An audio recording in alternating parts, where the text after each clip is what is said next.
ছেলের শরীরটা খারাপ, তাই বরিশাল যাব ডাক্তার দেখাতে। এই জন্য হসপিটালে গেলে যদি বেশি সময় লাগে, এই জন্য ছেলের জন্য এই ভুনা খিচুড়ি, আলু দিয়ে ভুনা খিচুড়ি রান্না করেছি, সেটা নিয়ে যাব, বক্সে করে নিয়েছি। হাই গাইস, সবাই কেমন আছো? আজকে আমাদের ঘরে নিরামিষ, এই জন্য নিরামিষ, শুক্রবার আমরা নিরামিষ খাই। এই জন্য কী রান্না করব, সেই জন্য ভুনা খিচুড়ি রান্না করব এই ভেবে গোবিন্দভোগ চাল নিলাম, আর নিলাম মুগের ডাল। এটা দিয়ে নিরামিষ ভুনা খিচুড়ি রান্না করব। এই ভুনা খিচুড়ি রান্না করা আমার কমপ্লিট। আমি আর আজকে সম্পূর্ণ রেসিপিটা দিলাম না। আমার সম্পূর্ণ রেসিপি চাইলে আপনারা কমেন্ট করবেন, আমি এই সম্পূর্ণ রেসিপিটা দেব। এখন শুধু শুধু বিরিয়ানি খেতে আবার ভালো লাগে না, এই জন্য কয়টা কুমড়া ভেজে নেব। আর বরিশাল চলে এসেছি, মধ্যের ভিডিও আর দিতে পারিনি। বরিশাল চলে এসেছি। এখন দিদি আবার আমার বোনের বাসায় এসেছি, ও বাসমতি চাল দিয়ে মুরগির বিরিয়ানি রান্না করবে, মুরগি দিয়ে। এই বিরিয়ানি রান্না করার জন্য আলু ভেজে নিচ্ছি তেলের উপরে, সামান্য একটু হলুদ আর লবণ দিয়ে আলুটা ভেজে নেবে। এখন আলুটা প্রায় ভাজা হয়ে গেছে। এখন রান্না করবে মাংস, বিরিয়ানির জন্য মাংস রান্না করবে।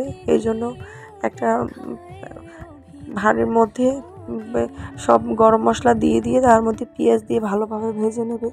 দিদি রান্না করছে, ও খুব মজার বিরিয়ানি রান্না করতে পারে। ওর রান্না করা বিরিয়ানি আমার ছেলেদের আবার খুব প্রিয়।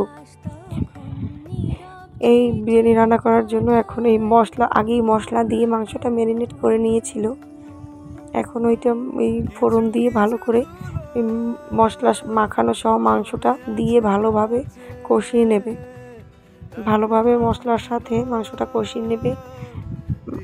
মাংস প্রায় 80% মাংস রান্না কমপ্লিট। আর কিছুক্ষণ এভাবে কষিয়ে নিয়ে মাংসটা নামিয়ে নেবে। মাংসটা নামিয়ে আবার বিরিয়ানি রান্না করার জন্য বাসমতি চালটা ও 70% এভাবে গরম মশলা যেমন আদা, দারচিনি, এলাচ, লবঙ্গ, তেজপাতা দিয়ে ভালোভাবে 70% ফুটিয়ে নেবে ভাতের মতো করে। ভাতের মতো দেখো চালগুলো কত সুন্দর দেখতে, দেখেই মনে হয় যে দেখতেই ভালো লাগে। এত সুন্দর সরু সরু চালগুলো। এমনিতেই বিরিয়ানি, এই বাসমতি চালের বিরিয়ানি আমাদের বাসায় আমরা সবাই খুব পছন্দ করি।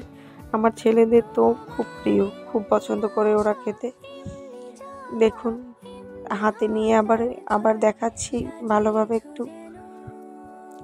আপনারা যদি বা কেউ এই বাসমতি চালের বিরিয়ানি রান্না করতে সাহস না পান, তাহলে এভাবে রান্না করতে পারেন। এটা খুব একটা কঠিন পদ্ধতি না, একটু সহজভাবেই এটা রান্না করা যায়। এই যে মাংসটা নামিয়ে নিয়েছে, এখন দমে রাখার জন্য এখন সব নিচে মাংস দিয়ে তার উপরে দিয়েছে চাল দিয়ে উপরে দিদি একটা স্পেশাল মশলা বানায়, সব ধরনের গরম মশলা দিয়ে এরকম একটা সুন্দর দারুণ একটা সেন্ট আসে।